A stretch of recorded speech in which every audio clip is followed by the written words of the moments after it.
And that time nobody knew what Korea was or where it was. Yeah. It was too early. I mean, I was ahead of 14. The government changed the food laws here and became quite difficult to import certain more of destiny, I think. No retirement plan so far. Wow. And what do you want people to think of when they hear the name Shangi Foods?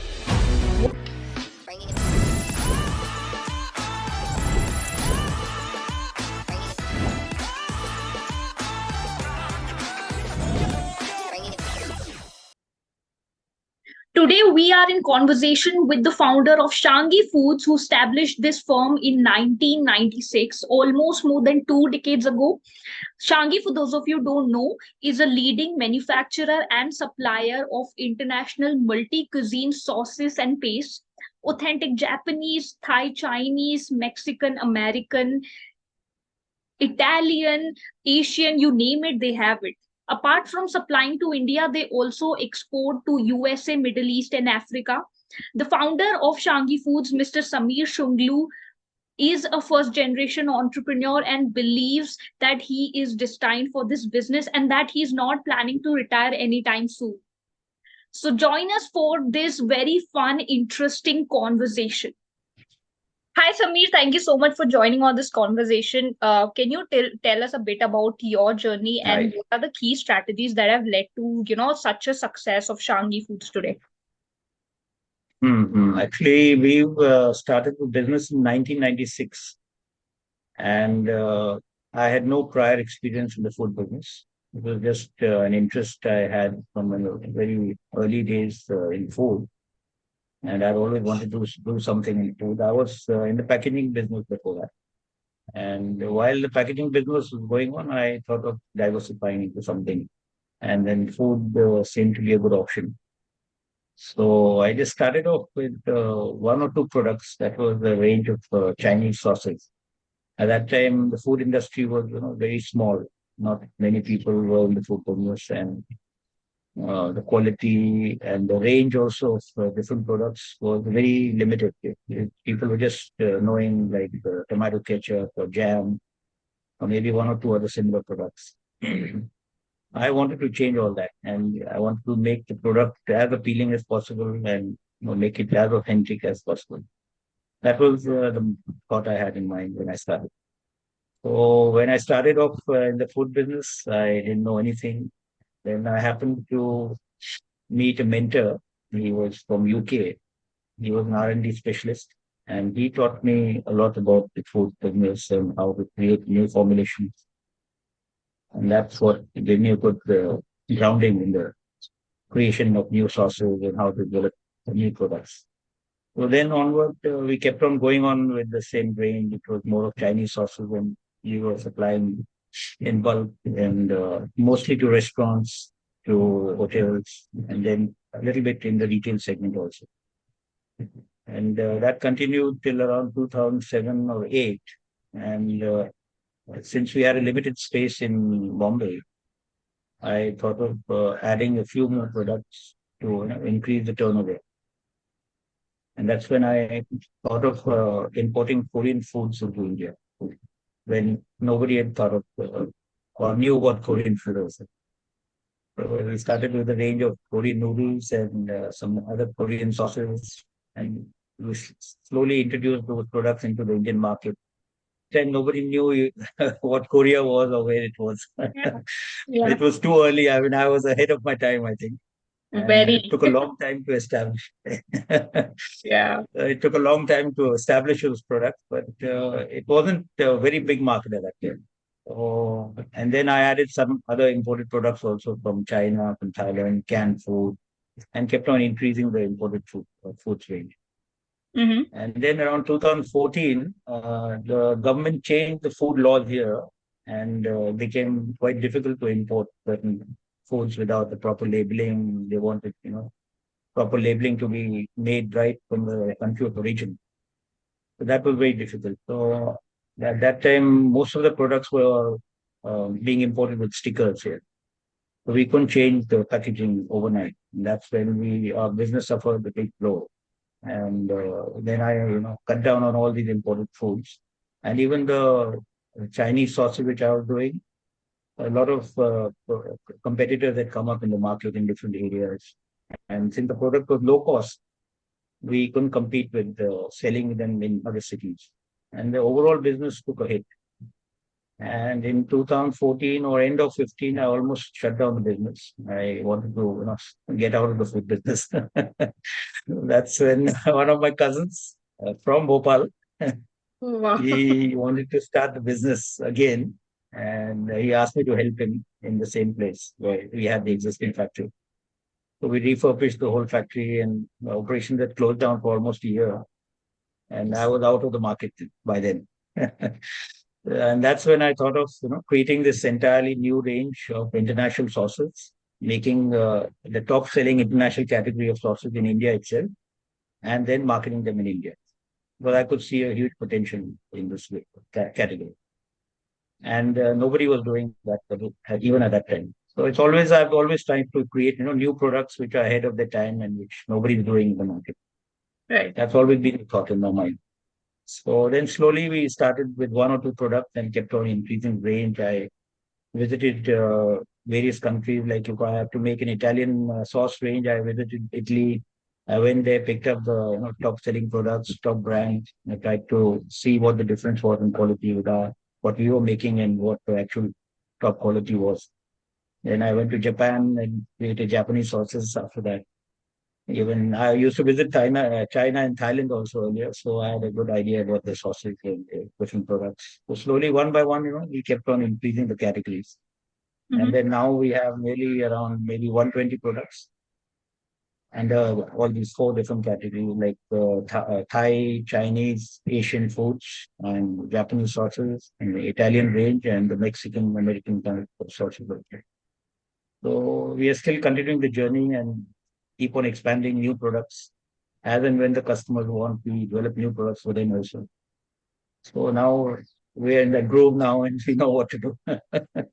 That's been the journey in short No, so definitely an far. interesting journey, and I can pick up so many questions, but I really want to ask you which one is like Mm. your favorite sauce personally?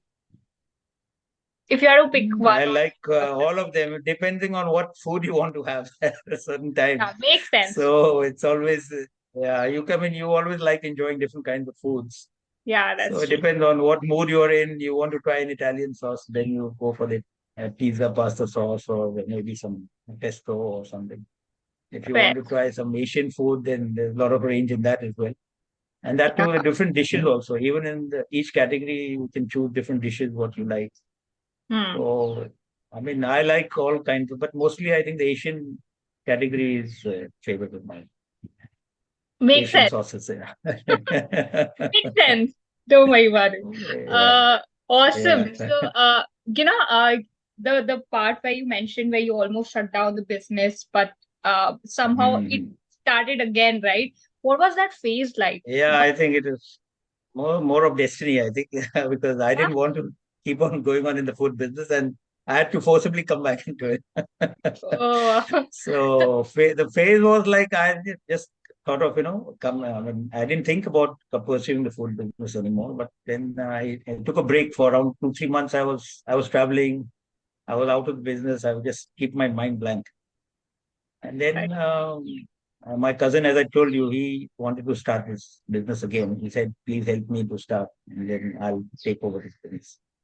So when I was free, I he was asking me what products should I make or what should we develop. So then that's when I thought of why not go in and develop this new international range. And that's when I started with one product. And then that gave me an impetus to continue and keep on developing more products. That's Hmm, when my interest reignited. fair. So, cut to So, now, what I mean, potential? I can't sit down. I can't sit down, and doing nothing. So my mind was engaged in creating something. So Yeah, that you was a look good like phase a for me. person who wouldn't just sit down. So don't worry. Do you mind if I Yeah, ask you your age? I'll be 61 next month. Oh, I guessed it. Is that insane? And you're still high on energy. So great. Yeah, yeah. So inspiring. For real, for real.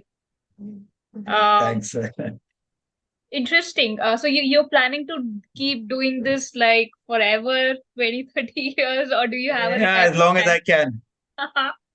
No retirement plan so far. Oh, wow.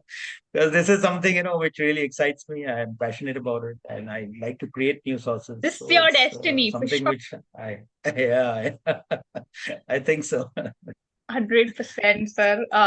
Awesome. Yeah, So, cut to now, the sauce market is growing yeah, like anything, 8 to 10% on year, right? correct, Uh, correct. Right.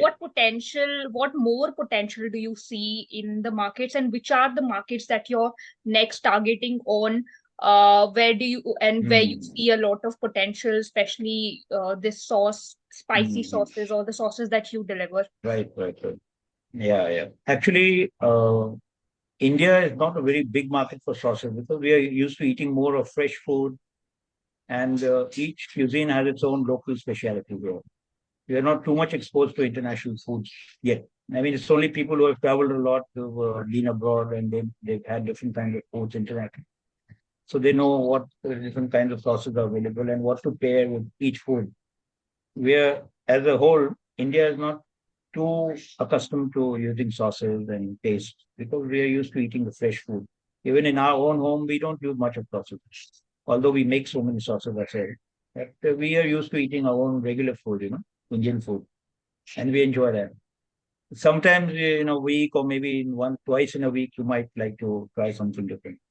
That's Mhm. when you look for some sauces like these. But in the West, in Europe, this is their main staple. I mean, they have their food with sausage.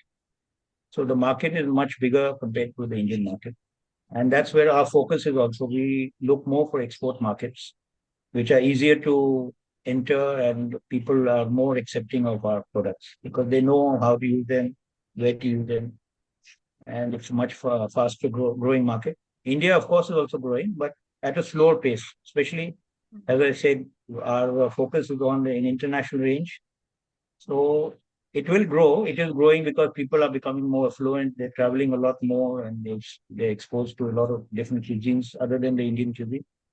So market will grow definitely much better than it is now.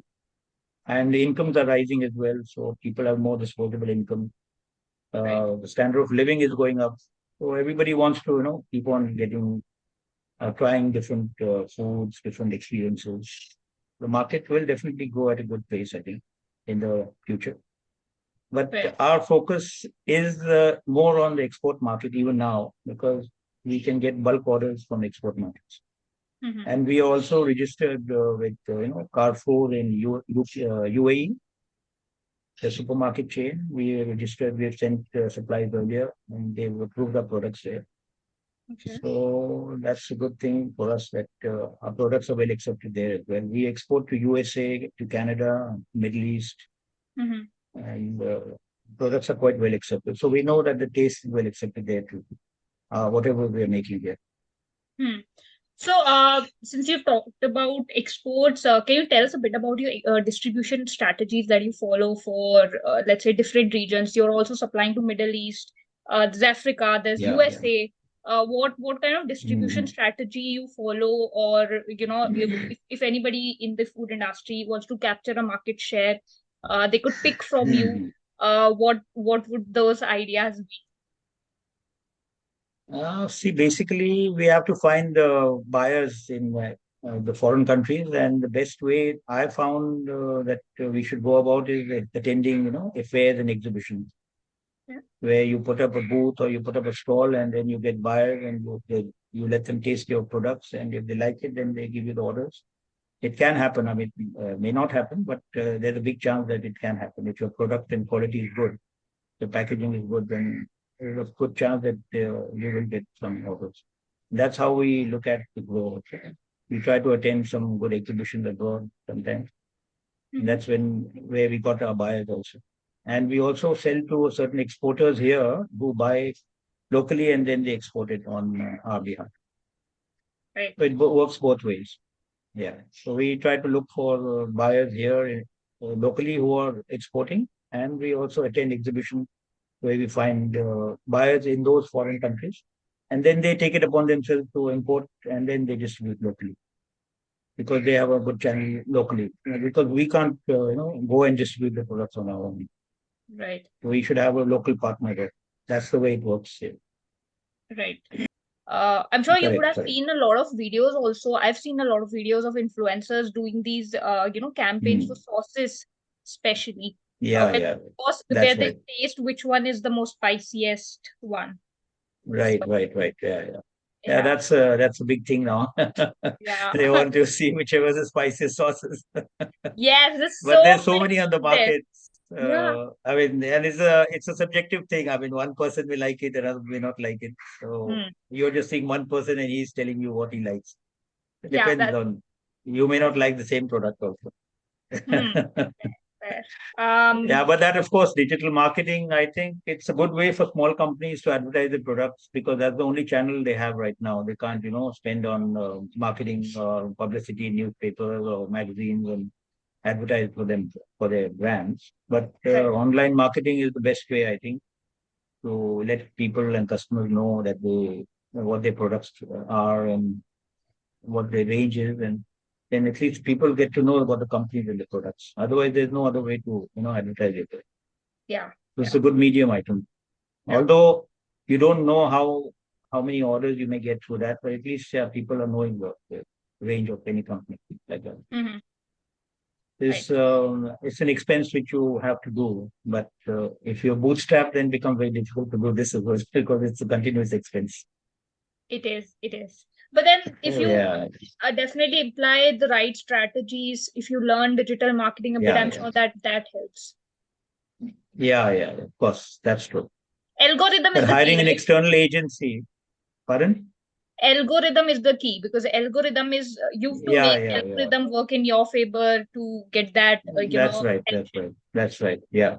Yeah. If you don't know it yourself, then you hire some external agency, but then you have to pay their charges. Also. Yeah, yeah, And for a founder to do everything together, it's not easy. no, You're handling all the functions, and you can't, put your mind to each product and give it justification. fair. So then you have to decide and balance what best to do. Right. So also, Shamir, Shangi Foods is very well known for good quality food products, but at reasonable Yeah. prices. How do you maintain? What strategies do you imply to maintain this balance, especially at a time of Hmm. inflation, the up and downs in the global food prices? How do you maintain this Hmm. balance, especially in these times? So fortunately for us, India itself is a very big manufacturer or grower of various spices and vegetables and fruits here. I mean, it's not like we are living in Russia where you don't get anything, and they have to import all their food requirements. India itself is a food basket, and we are able to sustain ourselves and cater to the world requirements as well for various spices, vegetables, and fruits. We are basically an exporter, and we also consume as much as we want here. That is one big advantage we have over other countries who don't grow most of their stuff. So if you go to see, most of the items that we require are available locally, and prices may alter a little bit up and down, but that's not extremely high or not very low also. So we know an average price that will go on throughout the year. So we base our pricing on those average purchasing price, and then we continue and hold the price because we don't want to like changing the prices for the customers. Because to tell you about our own prices, we haven't changed the price in the last 3 or 3.5 years. We maintain the prices to be the same. So even if the price goes up of a certain commodity or one or two commodities prices go up, we don't change the price because we absorb those prices and we keep the margins so that we take in all these costs beforehand. Hmm. We don't like to change prices very often for the customer because that doesn't give them the confidence that this is the company which keeps changing its prices all the time. So Yeah, that's not a good strategy, I think. 100%. So that's one good thing about India is that we have a lot of raw materials available locally. That's a big advantage for us. Moving forward also, what are like the future plans? You've already Mm. almost shut down the business. You restarted it almost. It's going great. Yeah, You're yeah. happy. I can see you're happy. You're in your 60s, working hard, enjoying life also while doing all of this. What are the Yeah. future plans? What are the are you looking to Future expand plans. or introduce Yeah, new we are recipes? looking to expand. Yeah, and we are almost, creating every month or every 2 months, we are creating a new product. So that Mm-hmm. is always on the agenda. Like any customer wants us to make a new product or we think of a new product. So I just start working on it and within a week or 10 days, the new product is ready. Right. So that is an ongoing process, as I think. That creativity is, something I like to, work with and keep on experimenting. So Hmm. that will always go on. And as far as expanding the businesses, well, we are all looking at alternatives to expand operations and, increase the capacity to be able to cater to bigger markets. Mm-hmm. So that is also going on. We're just planning to see how best we can do that. So currently, I'm guessing, like you said, UAE is where you're trying to aggressively get into. Are there any other markets Yeah, as yeah. well that you're new looking forward? USA is also a big market. We have an associate who's distributing our products there, and we hope that market also grows in the future. Hmm. And then, of course, Any there are other other markets? countries, but we haven't entered. Yeah. Yeah, I mean, as I said, Europe is a big Which market. one do you want to Australia is take? a big market. Which one do you want to really go into at this point? I think UAE and USA are good markets for us. Mm-hmm. It's a good scope, I think, in the future. Yeah. Okay. So let's see now Are what there any happens. numbers that help you understand that you'd have in mind? These are the certain population. This is the age group. Is there any particular age group that you're targeting in these countries or No, any no, we numbers? don't target. No, no, we don't target any age group because our sauces can be consumed from anyone as young as 14 or 15 up till the age of 65, 70. So Yeah. Yeah. there's no particular age group. But yeah, people who enjoy an international cuisine, this is Hmm. something for them. We can choose from a wide variety that we can offer. And another thing is that we can offer an international range from one source. Like if you go to Japan, they can only create Japanese sauces for you. They can't make an American or a Mexican sauce for you. Or if you go to Asia, in any Asian country, Thailand or some other country, China, they'll make the Asian sauces for you, but they can't make an Italian sauce for you. But we can do that. That's our specialty. We can offer them an international range from one source here, anywhere they go. That's what we try to do and make it as authentic as possible. Hmm. That has worked for you. Right. That's a So unique proposition. who's the one who brings all these ingredients together and finally decides to give it a creativity and make a new paste? Who's on the back? I'm sure As there are I chefs, but who likes to do that work? as I said, I'm the only one in this Right. handling of this. There's Nice. nobody else. Yeah, because you need a lot of experience and you have to remember the taste of each product, what you had, And how you it should do? taste. Do you like remember taste Yeah, of? Oh wow. yeah, yeah. So that's So, so I mean, you should inspiring. know exactly what the final thing should turn out to be. Oh right. So So true. I'm the only one who knows about it, and I'm the only one who does it right now. But Hmm. we'll have to. I mean, need some experience and an interest also. Yeah, as long You as have you have to. those taste buds. I'm sorry. Yeah, that's important. I think that's Sorry, I'm just something which kidding. Just has been handed down to me by my parents, I think. yeah, of course. So 100%. Uh that's something which is a natural thing, I think. yeah, you're given for this for sure. Lastly, Yeah. what advice would you like to give, because you've been in the industry more than decades, right? What advice would you like to give Hmm. to budding entrepreneurs who want to make a market in this food industry, be it in India, be it abroad, especially Hmm. abroad, of course, because you're exporting aggressively. What would that advice be? Hmm. I think nowadays, what people have, the youngsters especially, they have in mind is that they should create a business and they can get money from outside and put in. They'll find people who will put in a lot of money and they can keep on making losses and keep growing the business with losses. and ultimately somebody will buy the whole business and they'll come out with a big Why profit. does that sound familiar? That's Sorry, go on, go on. that's what everybody thinks, I think, but that's a wrong notion, I think. Especially when we started, we didn't have any of these facilities. No, there was nobody to finance us or nobody to give us ideas what to do. Opportunities were very limited.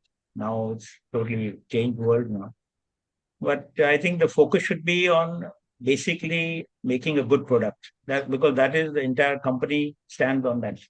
If you don't have a good product and you can't sell it well, if the customer cannot accept your product, then I mean the whole company is meaningless. So whatever kind of finance you get from outside or the big staff that you hire, if they can't sell a product and they can't make a good product, the whole company and its worth is meaningless. So the main thing is to make a fine and a good product to make, and then try to create the market for that. That's all. And then ultimately, if you remain committed and focused, you will find a way to get around. Hmm. So I think that discipline and focus is what is important for any entrepreneur.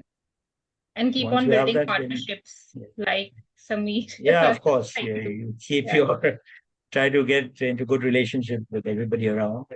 That's what helps you. And cumulatively, all that helps in the long run. So Samir, if I had to ask you this very last question, what do you want people to think of when they hear the name Shangi Foods? What do you want them to think of? They should just think about that they're getting, the best quality and the even the ingredients that we use, they're always fresh. We use top quality ingredients. We never compromise on the quality and the taste. We want people to, think that they made something at home and they're trying to have it along with their regular food. And that's the taste they should be able to get whenever they have it. And that authenticity and purity of the products that we make, they should be able to enjoy that and experience that. And they should think about Shangi whenever they consume it, that this is something, is the best that we are getting with the market. Best in And the that's what market. we try to deliver. Yeah. And what do you want them to think of how Shangi adds to probably their life through those sauces? Maybe some fire, maybe some fun. Yeah, as I said, what cuisine they choose. We Yeah, have everything. We have fire, we have sweetness, we have sourness, whatever they like. There are 5 to 6 tastes that the human body is accustomed to. We yeah. cater to all the That's what Shangi represents. That's what you want people to think of when they hear Shangi. yeah, yeah. That's right. They should be able to, think of whatever they can possibly think of. They're getting in this brand, Okay, and understood. the best. And the Yeah, best. Never yeah, compromise the best. Yeah, yeah. yes, yes, Awesome. Thank you. So on that yeah. sweet note, Samir, we'll wrap up this conversation. Thank Sure. you again for joining this, Thank you very much. for us. It was great having Been you. lovely talking to you. Thank We you so wish much. lovely. We wish you all the best for Shangi Foods, of course. Hope you Thank you. expand to more and more and more and more markets, and we'll be, Sure. Thank you. definitely watching over your growth as well. But thank you for doing this Sure. Sure. conversation.